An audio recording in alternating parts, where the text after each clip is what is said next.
नमस्कार। पिछले वीडियो में हम भारतीय इतिहास और संस्कृति पर भूगोल के प्रभाव के ऊपर चर्चा कर रहे थे, जिसके अंतर्गत हम हिमालय पर्वतीय प्रदेश, पश्चिमोत्तर के दर्रे, थार मरुस्थल, उत्तर और दक्षिण भारत में बहने वाली विभिन्न नदियों, सिंधु और गंगा नदी तंत्र द्वारा निर्मित विशाल उत्तर के उर्वर मैदान, सतपुड़ा और विंध्याचल की पर्वत श्रृंखलाओं, प्रायद्वीपीय पठार आदि आदि जो भौतिक उच्चावच थे, उन उच्चावचों ने किस प्रकार से भारतीय इतिहास और संस्कृति को प्रभावित किया, इसके ऊपर चर्चा कर चुके थे। आज के वीडियो में हम पश्चिमी और पूर्वी जो समुद्री तटवर्ती क्षेत्र हैं, उन समुद्र तटवर्ती क्षेत्रों ने भारतीय इतिहास और संस्कृति को किस प्रकार से प्रभावित किया, इसके ऊपर चर्चा करेंगे। देखिए, बाह्य तौर पर देखने पर ऐसा दिखाई देता है कि ये जो तटवर्ती क्षेत्र है, ये एक प्रकार से भारतीय प्रायद्वीप को एक प्राकृतिक सुरक्षा प्रदान करता है।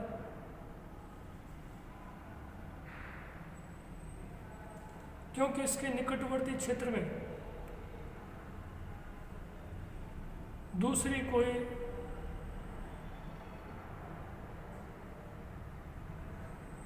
भूमि क्षेत्र न होने के कारण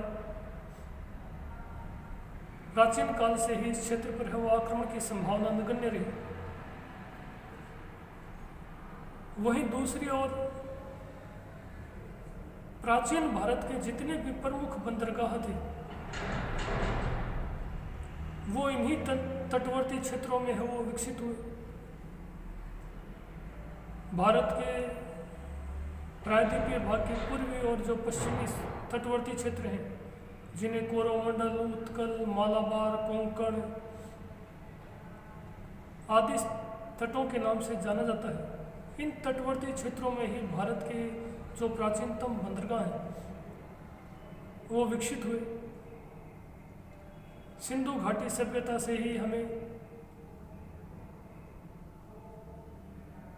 भारत के विदेशी व्यापार के बारे में भी जानकारी मिलती है, और भारत का यह विदेशी व्यापार इन्हीं तटवर्ती क्षेत्रों से होने की जानकारी भी हमें सिंधु घाटी सभ्यता से ही सर्वप्रथम प्राप्त होती है।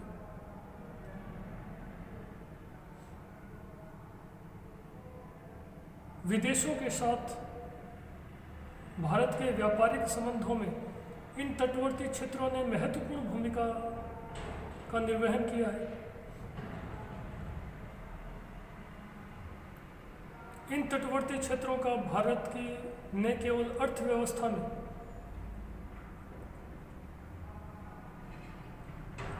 बल्कि प्राचीन काल से ही भारत की अन्य संस्कृतियों के साथ सांस्कृतिक संबंधों का निर्धारण और स्थापना करने में भी इन तटवर्ती क्षेत्रों का महत्वपूर्ण योगदान रहा है। सिंधु घाटी सभ्यता से ही हमें सिंधु सभ्यता के मेसोपोटामी संस्कृति के साथ व्यापारिक संबंधों के बारे में स्पष्टतया प्रमाण प्राप्त होते हैं, और इन दोनों संस्कृतियों के मध्य एक प्रकार से जल मार्ग से व्यापार और सांस्कृतिक संबंधों के बारे में भी हमें महत्वपूर्ण पुरातात्विक स्रोत प्राप्त हुए हैं। इतना होने के बावजूद भी कभी भी भारतीय शासकों ने इन तटवर्ती क्षेत्रों के आर्थिक और राजनीतिक महत्व को समझने का प्रयास नहीं किया। प्राचीन काल से ही इन तटवर्ती क्षेत्रों में कभी भी राजनीतिक महत्वाकांक्षा को लेकर कोई विशाल साम्राज्य स्थापित नहीं हो पाया। अर्थात इन तटवर्ती क्षेत्रों में किसी शक्तिशाली राज्य की स्थापना न होने के कारण कभी भी भारतीय शासक इन समुद्र तटवर्ती क्षेत्रों का प्रयोग अपनी साम्राज्यवादी महत्वाकांक्षाओं के लिए नहीं कर पाए, जैसा कि पश्चिमी यूरोपीय शक्तियों ने किया।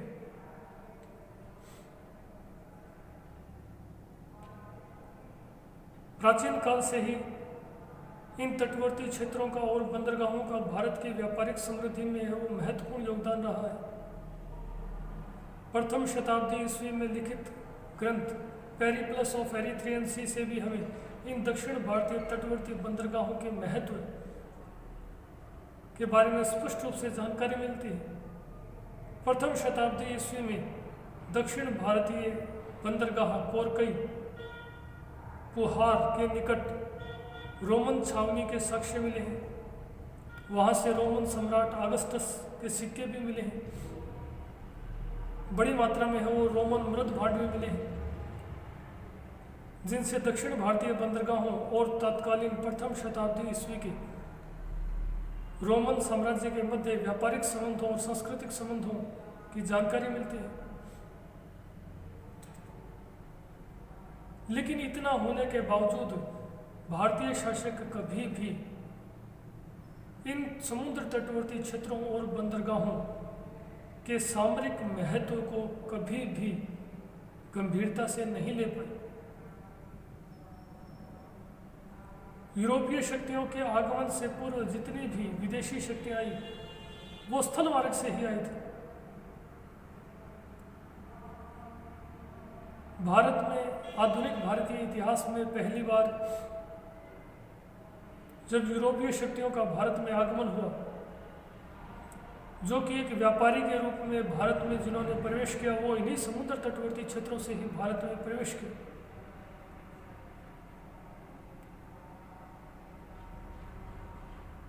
और अपनी साम्राज्यवादी महत्वाकांक्षाओं की पूर्ति के लिए पूर्ण रूप से प्रयास किया।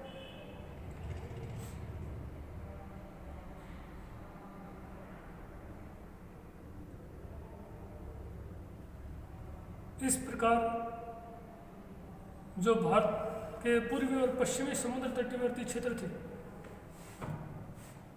उन तटवर्ती क्षेत्रों के महत्व को पहली बार इन यूरोपीय शक्तियों ने ही पहचाना।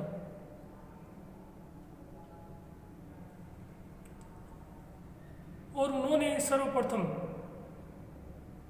दिल्ली, बंबई, इन तटवर्ती क्षेत्रों में दिल्ली, मुंबई और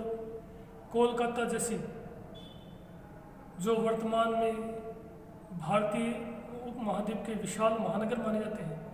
जैसी 3 प्रेसिडेंसियों की स्थापना की थी। आज वर्तमान समय में भारत के व्यापारिक और सांस्कृतिक संबंधों में इन तीनों ही तटवर्ती क्षेत्रों का बहुत अधिक महत्व है। अगर समग्र परिप्रेक्ष्य में देखा जाए, भारत के समग्र भौगोलिक और जलवायु प्रदेशों की दृष्टि से समग्र परिप्रेक्ष्य में अगर भारतीय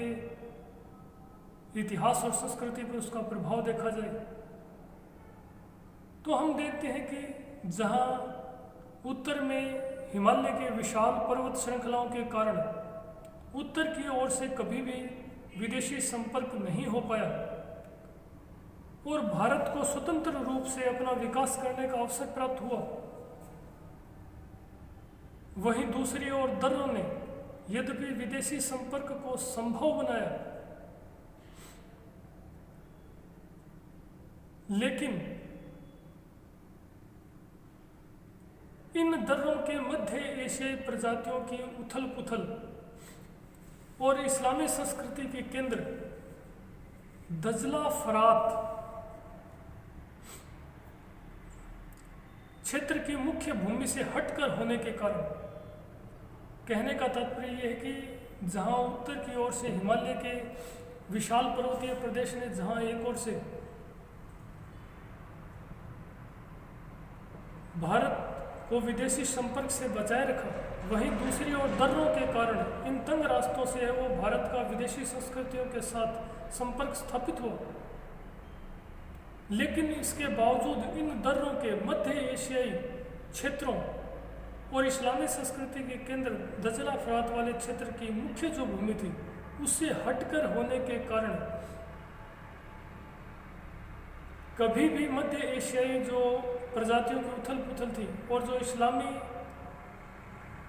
संस्कृति के केंद्र दजला फरात थे वो कभी भी भारतीय इतिहास और संस्कृति को बहुत अधिक गहरे रूप से प्रभावित नहीं कर पाए और भारतीय संस्कृति में पूर्ण रूप से विलीन होकर रह गए। भारत की भौगोलिक और जलवायुवीय विशेषताओं के कारण ही इस्लाम का भी भारत पर उतना प्रभाव नहीं पड़ा जितना कि ईरान और इराक पर पड़ा। इसी प्रकार अगर जलवायुवीय दृष्टि से देखा जाए तो दक्षिण से उत्तर की ओर चलने पर जलवायु में वो अधिक अंतर दिखाई देता है बजाय पश्चिम से पूर्व की ओर चलने के। यही कारण है कि उत्तर और दक्षिण के इतिहास और संस्कृति में अधिक अंतर दिखाई देता है बजाय पूर्व और पश्चिम के इतिहास और संस्कृति के।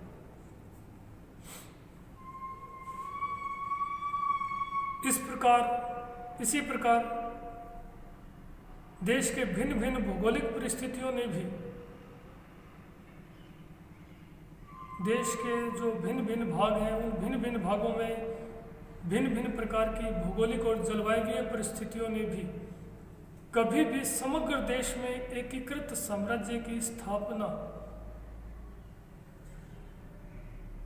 होने में एक महत्वपूर्ण प्राकृतिक बाधा के रूप में कार्य किया। यद्यपि भारतीय इतिहास में कुछ ऐसे शक्तिशाली शासक हुए जिन्होंने इन प्राकृतिक बाधाओं के बावजूद भारत को एक प्रकार से सांस्कृतिक एकता भारत में वो सांस्कृतिक एकता और राजनीतिक एकता स्थापित करने का प्रयास किया।